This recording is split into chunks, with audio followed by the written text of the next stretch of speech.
বাংলাদেশের অভ্যুত্থান প্রেরণা যোগাবে বিশ্বকে জাতিসংঘের ভাষণে ডক্টর ইউনূস বিশ্ব সম্প্রদায়কে গণতন্ত্রের নতুন যাত্রায় পাশে থাকার আহ্বান। বাংলাদেশের এই অভ্যুত্থান আগামী দিনগুলোতে বিশ্বের বিভিন্ন প্রান্তে মানুষকে মুক্তি ও ন্যায় বিচারের পক্ষে দাঁড়াতে প্রেরণা যোগাবে। উচ্চ আদালতে দুর্নীতি বন্ধে প্রধান বিচারপতির একক হস্তক্ষেপ দরকার, জুডিশিয়ারিকে শক্তিশালী করার তাগিদ। প্রকাশ্যে ছাত্রলীগ নেতা আড়ালের ডাকাত সর্দার রহিম সুলতান, রাজধানীর মিরপুরে করেছেন কিশোর গ্যাং, আতঙ্কে স্থানীয়রা। কামালের ছত্রছায়ায় সম্পদের পাহাড়, এসপি মিজানের ওরফে ভূমিদস্যু মিজানের মালিক বনে গেছেন বাড়ি, মার্কেট, রাইস মিল ও সার কারখানা। চাঁদপুরে 18টি শিক্ষা প্রতিষ্ঠানে অনুপস্থিত প্রধান শিক্ষক, আত্মগোপনে অনেকে, ব্যাহত হচ্ছে শিক্ষা কার্যক্রম, তদন্ত করে ব্যবস্থা। দেখছিলেন শিরোনাম সংবাদ সকালের সাথে আছি আমি ফারজান আলিনা।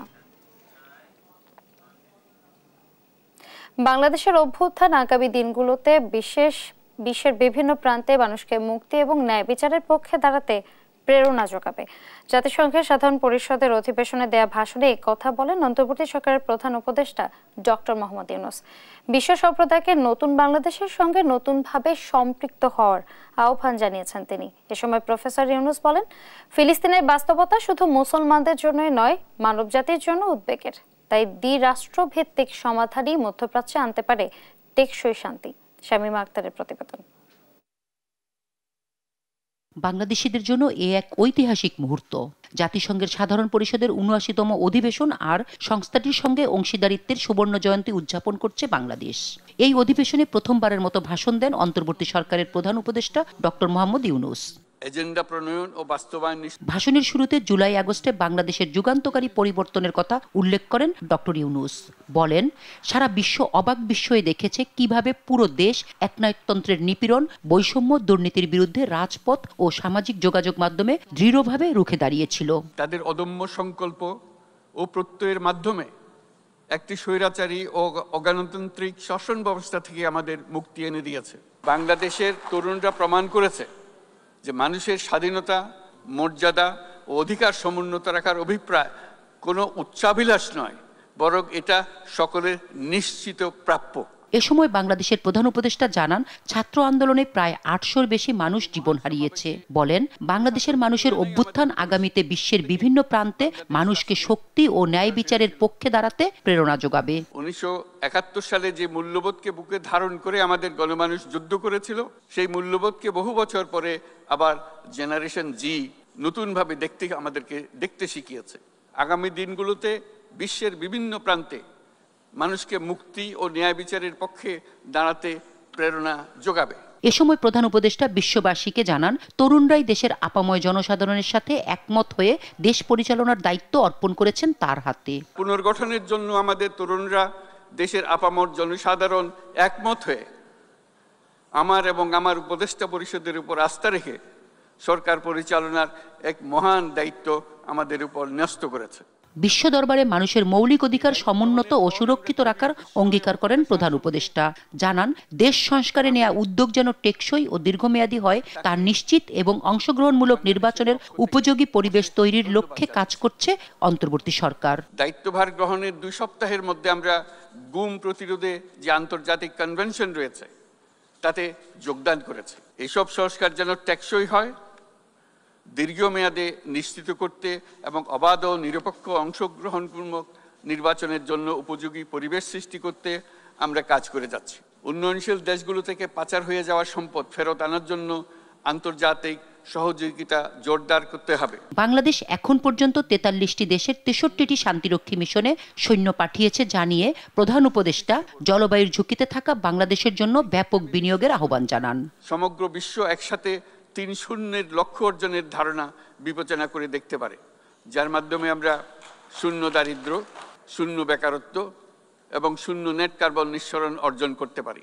প্রতি বছর বাংলাদেশের ২৫ লাখ তরুণ তরুণী শ্রমবাজারে যুক্ত হচ্ছে জানিয়ে কৃত্রিম বুদ্ধিমত্তার বিকাশ যেন মানুষের কর্মক্ষেত্র সংকুচিত না করে সে বিষয়ে বিশ্ববাসীর দৃষ্টি আকর্ষণ করেন। একই সঙ্গে নিশ্চিত করতে হবে যেন কৃত্রিম বুদ্ধিমত্তার কারণে কর্মক্ষেত্রে মানুষের চাহিদা ক্রমাগতভাবে সংকুচিত হয়ে না যায়। বাংলাদেশের প্রধান উপদেষ্টা নোবেল বিজয়ী ডক্টর মোহাম্মদ ইউনূস বলেন, বিশ্ববাসীর উদ্বেগ ও নিন্দা সত্ত্বেও গাজায় গণহত্যা থামছে না। ফিলিস্তিনিদের বিদ্যমান বাস্তবতা কেবল আরব কিংবা মুসলমানদের জন্যই উদ্বেগের নয়, বরং সমগ্র মানবজাতির জন্য উদ্বেগের বলে উল্লেখ করেন তিনি। অবিলম্বে যুদ্ধবিরতি ও দ্বিরাষ্ট্রী তত্ত্বের বাস্তবায়নের আহ্বান জানান প্রফেসর ইউনূস। নারী এবং শিশুদের সাথে প্রতিনিয়ত যে নিষ্ঠুরতা বিশ্ব দেখাচ্ছে, তা থেকে নিস্তারের জন্য বাংলাদেশ অনতিবিলম্বে সম্পূর্ণ যুদ্ধবিরতির আহ্বান জানাচ্ছে। ইউক্রেনে চলমান যুদ্ধে বহু মানুষ প্রাণ হারিয়েছে। বাংলাদেশের অর্থনীতিতেও এর নেতিবাচক প্রভাব আমরা অনুভব করছি। বাংলাদেশে আশ্রয় নেওয়া 12 লাখ রোহিঙ্গার নিজ দেশে প্রত্যাবাসন নিশ্চিতে আন্তর্জাতিক সম্প্রদায়ের সাহায্য প্রার্থনা করেন ডক্টর ইউনূস। শামীমা আক্তার, দেশ টিভি, ঢাকা। বিচার বিভাগের কার্যক্রমকে আরো স্বচ্ছ এবং জনবান্ধব করতে শুরু হয়েছে জোর আলোচনা। জোরালো হচ্ছে বিভাগকে দুর্নীতিমুক্ত করার দাবি। উচ্চ আদালতে দুর্নীতি বন্ধে প্রধান বিচারপতির একক হস্তক্ষেপ যথেষ্ট বলে মনে করেন সিনিয়র আইনজীবী জেড.আই. খান পান্না। দুর্নীতির ঊর্ধ্বে থেকে বিচার পরিচালনার তাগিদ দেন আইনজীবী সমিতির সাবেক সভাপতি জয়নুল আবেদিন। আর বিচার প্রার্থীদের জন্য বিচার সংক্রান্ত তথ্যের অবাধ প্রবাহ নিশ্চিতে শক্তিশালী জুডিশিয়ারিতেই দুর্নীতি অবসান দেখছেন আইনজীবীরা। শামীমা আক্তারের 3 পর্বের ধারাবাহিকের আজ দেখবেন শেষ পর্ব। ছাত্র জনতার আন্দোলনের মুখে 5 আগস্ট পদত্যাগ করেন শেখ হাসিনা, সংসদ বিলুপ্ত করেন রাষ্ট্রপতি। আর এরই মধ্য দিয়ে গোটা রাষ্ট্র কাঠামোতে আসে পরিবর্তন। 11ই আগস্ট ছাত্রদের আন্দোলনের মুখে প্রধান বিচারপতি সহ আপিল বিভাগের বিচারপতিরা পদত্যাগ করেন। হাইকোর্ট বিভাগের বিচারপতি সৈয়দ রেফাত আহমেদকে প্রধান বিচারপতি করে পুনর্গঠন করা হয় আপিল বিভাগ। এরই ধারাবাহিকতায় গঠিত হয় বিচার বিভাগ সংস্কার কমিশন। আর বিচার বিভাগের কার্যক্রমকে আরো স্বচ্ছ ও জনবান্ধব করতে শুরু হয় আলোচনা। উঠে আসে বিচারের আড়ালে অবিচারের গল্প। দাবি ওঠে বিচার বিভাগকে দুর্নীতিমুক্ত করার। বিচার বিভাগ সংস্কার কমিশনের প্রধান হিসেবে দায়িত্ব পালন করবেন। এমন প্রেক্ষাপটে দেশ টিভির সঙ্গে খোলামেলা আলাপ করেন সুপ্রিম কোর্টের সিনিয়র আইনজীবী জেড.আই. খান পান্না। তিনি বিচার বিভাগে মব জাস্টিস ঢুকে পড়া নিয়ে দুঃখ প্রকাশ করেন। এ সময় তিনি দুর্নীতির অভিযোগে বিভাগের এক কর্মকর্তার আইনজীবীদের হাতে মারধরের শিকার হবার প্রসঙ্গ টানেন। হাইকোর্টেও শুনলাম সেদিন কোনো এক বিওরে নাকি লয়াররা মারছে। তা আমি মারাটার বিপক্ষে। আমি বললাম যে তোমরা, সে যদি ঘুষই নেয় সেটা সেই বিচারপতির গিয়ে বলতাম। বিচার করার জন্য স্বাধীন মানসিকতার মানুষ প্রয়োজন, বিচারক প্রয়োজন, স্বাধীন মানসিকতার। প্রধান বিচারপতির একক হস্তক্ষেপেই উচ্চ আদালতের দুর্নীতি বন্ধ করা সম্ভব বলে মনে করেন জেড.আই. খান পান্না। লোয়ার জুডিশিয়ারিতে তো করাপশনে বোঝাই হয়ে গেছে। প্রধান বিচারপতির অধীনস্থ, ডিরেক্ট অধীনস্থ কোনো একটা সেকশন থাকতে হবে। বিচার বিভাগের নিম্ন থেকে উচ্চ পর্যায় পর্যন্ত ঘুষ বাণিজ্য নিয়ে কথা বলেন আইনজীবী সমিতির সাবেক সভাপতি জয়নুল আবেদিন। দুর্নীতির ঊর্ধ্বে থেকে বিচার পরিচালনার তাগিদ দেন তিনি। বিচার বিভাগ হচ্ছে মানুষের শেষ আশ্রয়স্থল।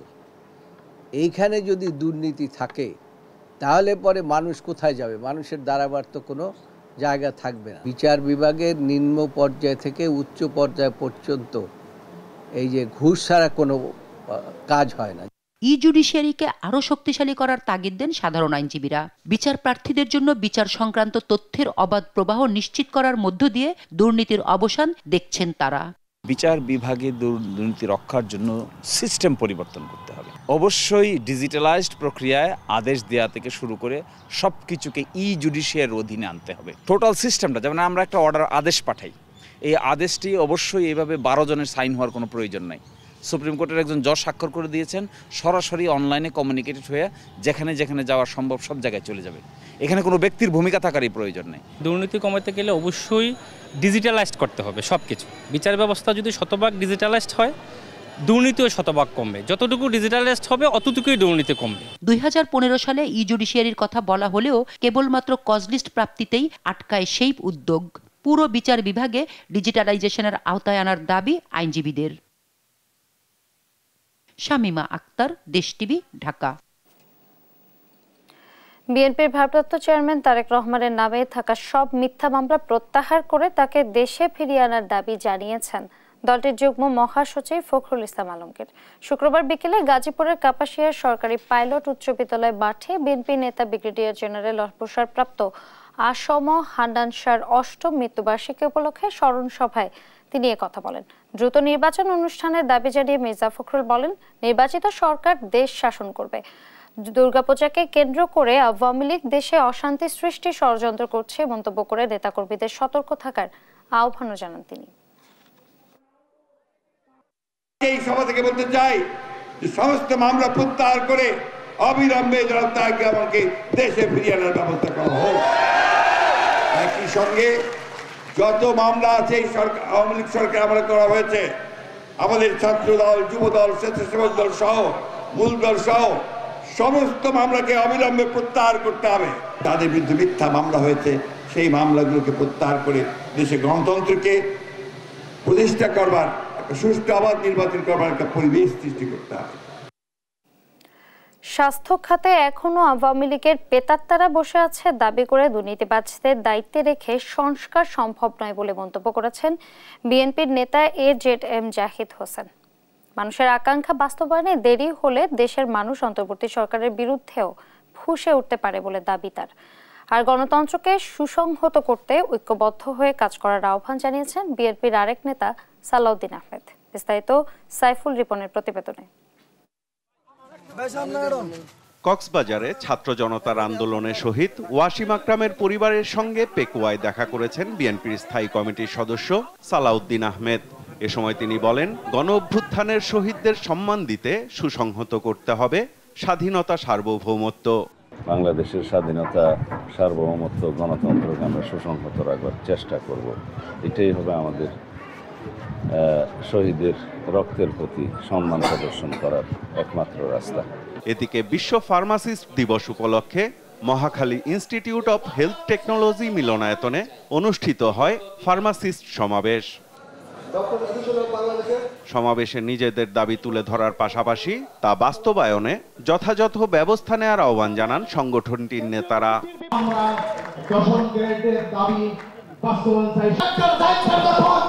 গুরুত্বপূর্ণ মন্ত্রী হবেন আমার প্রিয় নেতা এনকাবের প্রধান উপদেষ্টা অধ্যাপক ডাক্তার ফরমান যখন গুরুত্বপূর্ণ জায়গায় বসবেন, তারা নিশ্চয় এই জাতির নেতৃত্বে পালন আছেন, ইনশাআল্লাহ আমাদেরকে তারা উপহার দিবেন।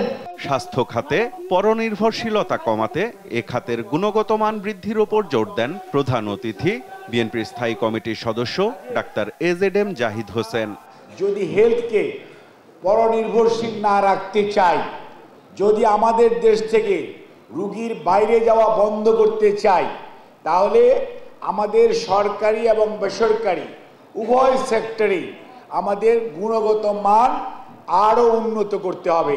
স্বাস্থ্য খাত সহ পুরো প্রশাসনকে ঘাপটি মেরে থাকা আওয়ামী লীগের দোষরমুক্ত করার দাবিও জানান তিনি।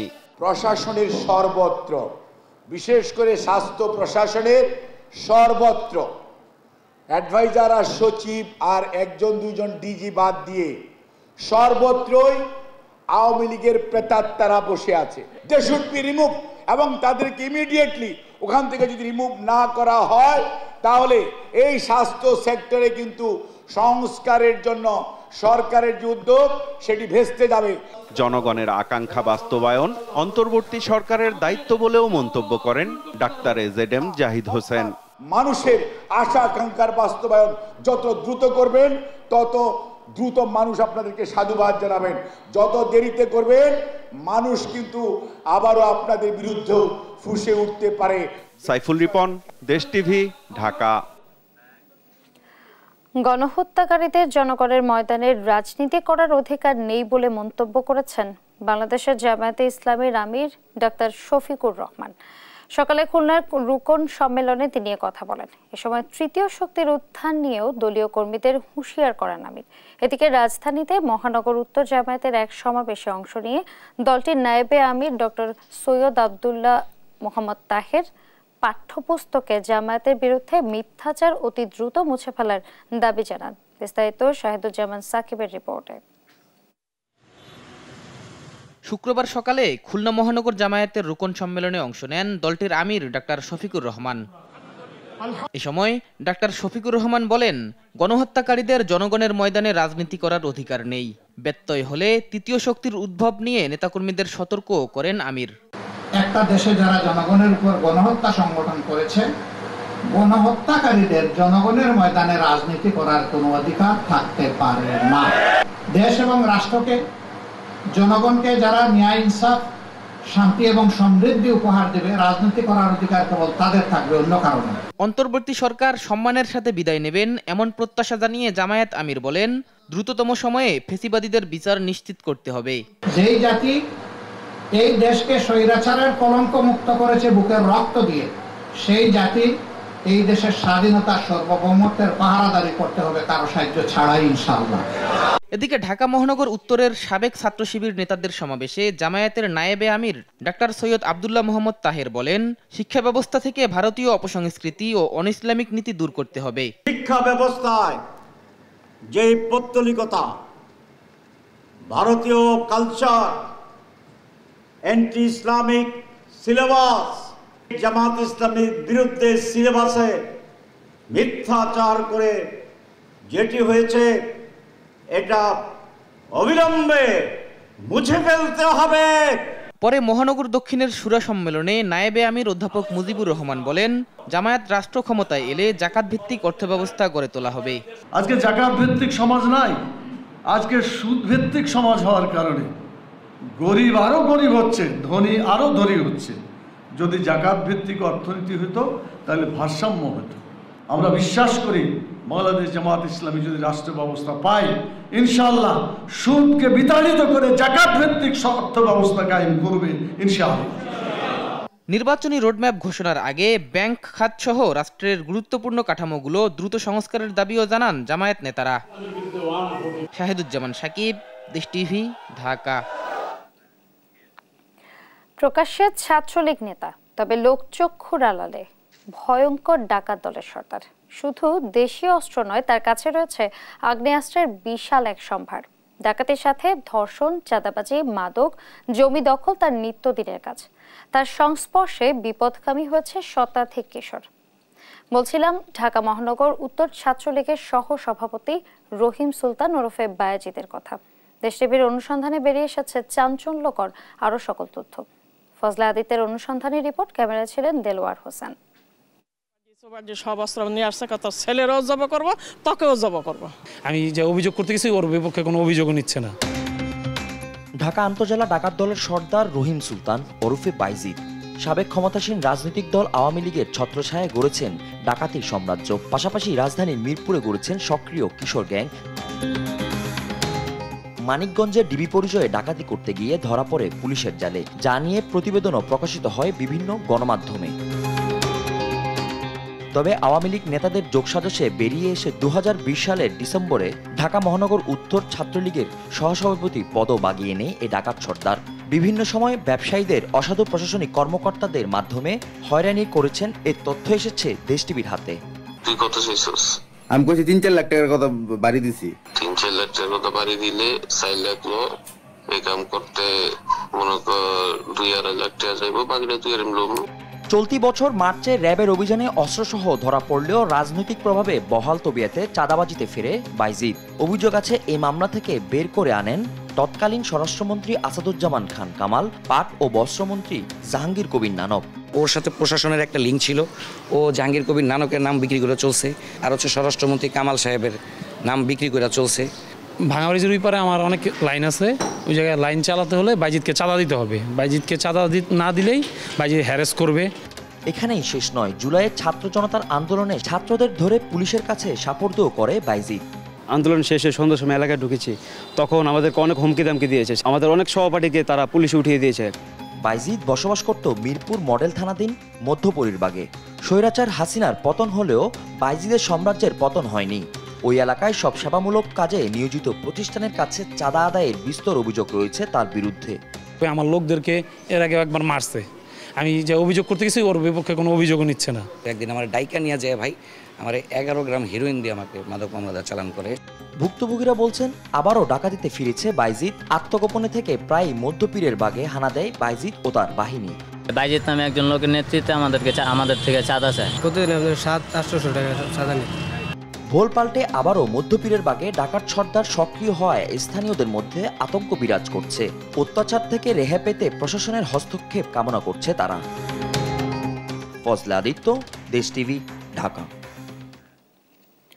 রেঞ্জ রিজার্ভ ফোর্স, ঢাকার সাবেক পুলিশ সুপার মিজানুর রহমান। অনিয়ম এবং দুর্নীতির মাধ্যমে করেছেন বিপুল সম্পদ। ঢাকা ও নিজ জেলা গোপালগঞ্জে রয়েছে বেশ কয়েকটি বিলাসবহুল বাড়ি, মার্কেট, রাইস মিল এবং সার কারখানা। কাগজে কলমে পুলিশ সুপার হলেও পরিধান করতেন অতিরিক্ত আইজিপির র্যাঙ্ক। পুলিশের বাইরে পরিচিতি আছে ভূমিদস্যু মিজান হিসেবে। সাবেক স্বরাষ্ট্রমন্ত্রী আসাদুজ্জামান খান কামালের ছত্রছায়ায় একই পদে ছিলেন দীর্ঘ 13 বছর। মিজানের অপকর্ম এবং দুর্নীতি নিয়ে আলিমুজ্জামান সাফওয়ানের 2 পর্বের বিশেষ রিপোর্টের আজ দেখুন প্রথম পর্ব। ক্যামেরায় ছিলেন মতিউর রহমান জনি এবং মামুন ইসলাম। মিজানুর রহমান চাকরি জীবনে প্রথমে ছিলেন পুলিশের সার্জেন্ট পদে। অভিযোগ আছে বাবার ভুয়া মুক্তিযোদ্ধা সার্টিফিকেট ব্যবহার করে পরবর্তীতে বনে যান বিসিএস ক্যাডার। 1998 সালে সহকারী পুলিশ সুপার হিসেবে যোগদানের পর পেছনে ফিরে তাকাতে হয়নি মিজানকে। নামে বেনামে ঢাকা ও নিজ জেলায় গড়েছেন সম্পদের পাহাড়। মিরপুর মাজার রোডে 5 তলায় ভবনের মালিক মিজানের স্ত্রী সালমা। তবে কখনো এই বাসায় না থাকলেও বাড়ি ভাড়া তোলা থেকে বাড়ি দেখাশোনায় থাকতেন পুলিশ সদস্যরা। পুলিশ আইজি মিজান ভাই কি করেন? পুলিশের কর্মকর্তা। উত্তরার 15 নম্বর সেক্টরে 7 তলায় বিলাসবহুল বাড়ির মালিক এসপি মিজান। বাড়ির ভেতরে কাউকে খুঁজে পাওয়া না গেলেও অবৈধ টাকায় বাড়ির নিচে গড়ে তুলেছেন নিজ ও স্ত্রীর নামে মসজিদ মাদ্রাসা। কি ডিআইজি না কি জানি এরকম করে তো ডিআইজি মিজান নাকি না? হ্যাঁ ওই যে মিজান মার্কে সালমা মসজিদ দিয়ে রাখি। হাসিনার এই যে মালিক এই যে শেখ হাসিনার কি এলাকায় পাশাপাশি বলে বাড়ি নাকি এরকম লুকমার মতো শুনছি আমি। ঢাকায় বিলাসবহুল বাড়ির পাশাপাশি পূর্বাচল 300 ফিটে সাবেক আইজিপি বেনজিরের বাড়ির পাশে পুলিশ হাউজিং 1 ও 2 রয়েছে 10 ও 3 কাঠার প্লট। এছাড়াও তেজগাঁও বিজয় সরণি টাওয়ারে রয়েছে 3টি ফ্ল্যাট, যার আনুমানিক বাজার মূল্য 2 কোটি টাকারও বেশি। মোহাম্মদ মিজানুর রহমান উনি কি আইজিপি, অ্যাডিশনাল আইজিপি? আরে কিছু নাই, এসপি। কয়টা ফ্ল্যাট আছে বাসায়? ওইটাই তার এক লেভেলেই 3টি ইউনিট।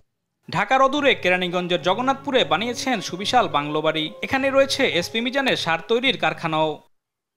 ফ্যাক্টরিটার মালিককে মালিক কি জানো? ফ্যাক্টরিতে মনে করেন বাসা হলো ডিআইজির বাসা।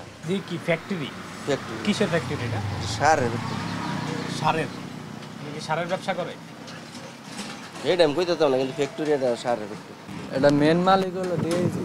ডিআইজি কি কি আছে ওনার? ওনার সবই আছে। গোপালগঞ্জের টুঙ্গিপাড়া পাটগাতি বাজারে ছেলের নামে করেছেন মাশরুর মিজান প্যালেস, যেটি এসপি মার্কেট নামেও পরিচিত। আরেকটি new millennium trade centre. SP মার্কেটের উত্তর পাশে রয়েছে সালমা ওয়াটার কর্নার এবং সালমা সরোবর। ডুমুরিয়া ইউনিয়নের লেবুতলা ব্রিজের পাশেই রয়েছে এসপি মিজানের 156% জমির উপরে Mashrur Mizan agro products limited নামে রাইস মিল। রাইস মিলের পাশেই রয়েছে সার তৈরির আরেকটি কারখানা। এসপি মিজানের গ্রামের বাড়ি টুঙ্গিপাড়া পৌরসভার 3 নং ওয়ার্ডে রয়েছে স্নেহা লজ নামে 2 তলা বিশিষ্ট একটি বাড়ি। এলাকায় নিজের নামে করেছেন মসজিদ, মাদ্রাসা ও এতিমখানা। গোপালগঞ্জ টুঙ্গিপাড়া সড়কের পাশে রয়েছে 3 একর সম্পত্তি, যার মালিক যৌথভাবে সাবেক আইজিপি বেনজির আহমেদের 3 মেয়ে ও এসপি মিজানের সন্তানেরা। ব্যাপক দুর্নীতি আর অবৈধ সম্পদ অর্জন করার অভিযোগে দুদকে রয়েছে 400 কোটি টাকার মামলাও। তবে সাবেক স্বরাষ্ট্রমন্ত্রী আসাদুজ্জামান খান কামাল ও বেনজিরের ছত্রছায়ায় চাকরি জীবনে সবসময় ছিলেন ধরাছোঁয়ার বাইরে। ছাত্র জনতার আন্দোলনের পর গত 22 সেপ্টেম্বর বাধ্যতামূলক অবসরে পাঠানো হয় এসপি মিজানকে। আলিমুজ্জামান সাফওয়ান, দেশ টিভি, ঢাকা। শেখ হাসিনার সরকার পতনের পর দেশের বিভিন্ন শিক্ষা প্রতিষ্ঠানের প্রধান শিক্ষকদের পদত্যাগের হিড়িক পড়ে। কেউ কেউ চলে যান আত্মগোপনে। চাঁদপুরে 18টি শিক্ষা প্রতিষ্ঠানে আসছে না প্রধান শিক্ষকরা। এতে ব্যাহত হচ্ছে স্বাভাবিক শিক্ষা কার্যক্রম। এ বিষয়ে তদন্ত করে ব্যবস্থা গ্রহণের কথা জানান জেলা প্রশাসক। শরীফ আহমেদের তথ্যচিত্রে সালমা জাহানের ডেস্ক রিপোর্ট। গেল 5 আগস্ট ছাত্র জনতা অভ্যুত্থানে পদত্যাগ থেকে দেশ ছাড়িয়ে পালিয়ে যান সাবেক প্রধানমন্ত্রী শেখ হাসিনা। এরপর নানা দুর্নীতির অভিযোগ তুলে শিক্ষা প্রতিষ্ঠানের প্রধান শিক্ষকদের পদত্যাগে সোচ্চার হন শিক্ষার্থীরা। এ অবস্থায় জেলায় 14 জন পদত্যাগ করলেও বাকিরা চলে যান আত্মগোপনে। আমাদের প্রধান শিক্ষক একটা রাজনৈতিক দলের সাথে সম্পৃক্ত ছিলেন, জন্য আমরা পদত্যাগ চেয়েছি।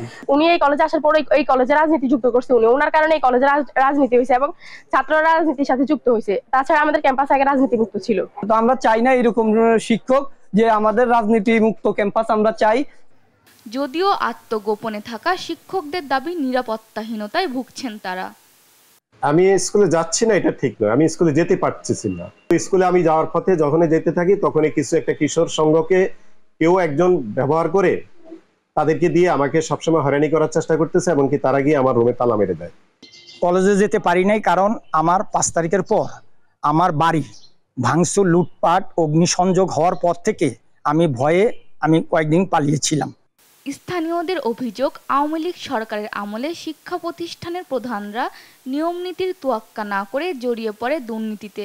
যারা আমি একজন প্রাক্তন ছাত্র, সাধারণ ছাত্রছাত্রীদের অর্থাৎ এয়ার হাই স্কুলের ভালোর জন্য উনি আসলে ওরকম কোনো মনোনিবেশ করেন নাই। উনি যতগুলো শিক্ষক নিয়োগ দিয়েছে কখনো আমাদেরকে না জানায়, আমাদেরকে অবগত করায় না, উনি ইচ্ছা মতো খামখেয়ালি মতো উনি শিক্ষক নিয়োগ দিয়েছে। এ অবস্থায় স্বাভাবিক শিক্ষা কার্যক্রম ব্যাহত হচ্ছে বলে জানান ভারপ্রাপ্ত প্রধানরা। পরিবারের বাবা না থাকলে তো সেখানে যে ঘাটতিটা হয় ওই ঘাটতি অপূরণীয়, এটা পূরণ হবার নয়। আমরা যতই ভালো চালাই, প্রিন্সিপাল স্যারের মতো করে আমাদের চেয়ে ভালো চালান, এটাই স্বাভাবিক।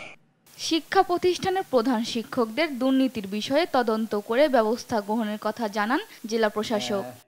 যারা পদত্যাগ করেছে তাদের বিষয়টা আসলে আমরা মন্ত্রণালয়কে অবগত করব, যে মন্ত্রণালয় কি সিদ্ধান্ত হয় সেই জন্য অপেক্ষা করব। আর যারা স্কুলে যেতে পারছে না তারা আসলে কি কারণে যেতে পারছে না, ছাত্ররা কি তাদেরকে চাচ্ছে না নাকি তারা নিজেরা যাচ্ছে না, সেটাও আমরা আসলে সরেজমিনে তদন্ত করব। আমি ইতিমধ্যেই আমাদের উপজেলা নির্বাহী অফিসারদেরকে দায়িত্ব দিয়েছি। শিক্ষা প্রতিষ্ঠানে দ্রুত স্বাভাবিক পরিবেশ ফিরে আসবে এমনটাই প্রত্যাশা সকলের। নিউজ ডেস্ক, দেশ টিভি। দেখছেন সংবাদ সকাল। আওয়ামী লীগ সরকার পতনের পর রাষ্ট্র মালিকানাধীন ন্যাশনাল টি কোম্পানির চা বাগানের শ্রমিকেরা নিয়মিত কাজ করলেও মজুরি দিতে পারছেন না মালিকপক্ষ। প্রায় 1.5 মাস ধরে মজুরি না পাওয়ায় অনাহারে অর্থাহারে দিন কাটছে শ্রমিকদের। সামনে শারদীয় দুর্গোৎসব হওয়ায় উৎসব বোনাস পাবেন কিনা তা নিয়েও শঙ্কা দেখা দিয়েছে তাদের। সালেহ এলাহি কুটির তথ্যচিত্রে সালমা জাহানের ডেস্ক রিপোর্ট। দেশের অর্থনীতিতে গুরুত্বপূর্ণ অবদান রাখে চা শিল্প, তবুও নানা কারণে বঞ্চিত চা শ্রমিকরা। এমনকি পাওনা বেতন উদ্ধারেও রীতিমতো যুদ্ধ করতে হয় তাদের। মৌলভীবাজারে এনটিসির মালিকানায় রয়েছে 12টি চা বাগান। এতে কাজ করেন অন্তত 10,000 শ্রমিক। সরকার পতনের পর কোম্পানির পরিচালনা পরিষদ ভেঙে যাওয়ায় মাত্র 2 সপ্তাহ মজুরি পেয়েছিলেন চা শ্রমিকরা। বাকি টাকা না পাওয়ায় ভীষণ বিপদে তারা। মজুরি না পেলেও কাজে যাচ্ছেন তারা। আসছে দুর্গাপূজা, মালিক পক্ষের কাছে তাদের দাবি পূজার আগে যেন ব্যবস্থা করা হয় মজুরি ও বোনাস, অন্যথায় বড় আন্দোলনে যেতে বাধ্য হবেন তারা। আমরা ভুকে পিয়াসে কাজ করছি, আমাদের 5 সপ্তাহ হয়ে গেছে, আমাদের কোনো বেতন আমরা পাই না।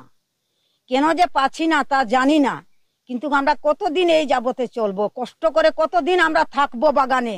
বোনাস আসে, বোনাসও দিব কিনা আমরা কোনো সম্ভাবনা নাই, তো আমরা কিভাবে লেরকাবা চালিয়ে চলবো। দোকানপাটে বাক্কি খেতাম, বাক্কিগুলোও বন্ধ করে দিয়েছে। এখন আমরা যেমনে পারি জাল জোর কাছে যতটুকু আছে সবল ততটুকু খেয়ে আমরা অন্তত পক্ষে চা বাগানটাকে রক্ষা করছি। কাজ তোলো পয়সা না পাই তো আমরা আন্দোলনে যাব। পূজা হয়ে গেছে, বাচ্চা কাচ্চা নিয়ে চলতাম কেমন, কোনো তো উপায় পায় না, কেউ কিছু উপায়ও করিয়া দেয় না। NTC company, national tea company 12টা বাগান একই দশা, সব বাগান বন্ধ হয়ে গেছে, আমরা পেমেন্ট পাচ্ছি না। চা বাগানের এমন করুণ দশা চললে আন্দোলন সংগ্রাম ঠেকানো যাবে না, হুঁশিয়ারি পঞ্চায়েত প্রধানের। আমাদের কিভাবে কষ্টে দিন যাপন করছি একমাত্র আমরাই জানি। এখন আমরা আর কতদিন ওনাদেরকে বুঝিয়ে রাখবো যে তোমরা নীরব থাকো, আমরা সরকার আমাদের কিছু একটা ব্যবস্থা করে দিবে, কোম্পানি আমাদের কিছু একটা ব্যবস্থা করে দিবে। সাময়িক অসুবিধা হচ্ছে বলে জানান এই ব্যবস্থাপক, তবে পূজার আগে বিষয়টি সমাধানের চেষ্টা হচ্ছে। এই দেশের প্রেক্ষাপটে আমরা এই আজকে এই সিচুয়েশনে দাঁড়াইছি, ইনশাল্লাহ এটা আমাদের ওভারকাম হয়ে যাবে। আগামী সপ্তাহে আমরা ইনশাল্লাহ রেগুলার থাকবে, তাদের যা যা পাওনা আছে সব এটা পরিশোধ করা হবে। পাত্রখোলা, চাম্পারয়, মাধবপুর চা বাগান সহ 12টি বাগানের শ্রমিকের আয়ের উপর নির্ভর করে 40,000-এর বেশি মানুষ। নিউজ ডেস্ক, দেশ টিভি।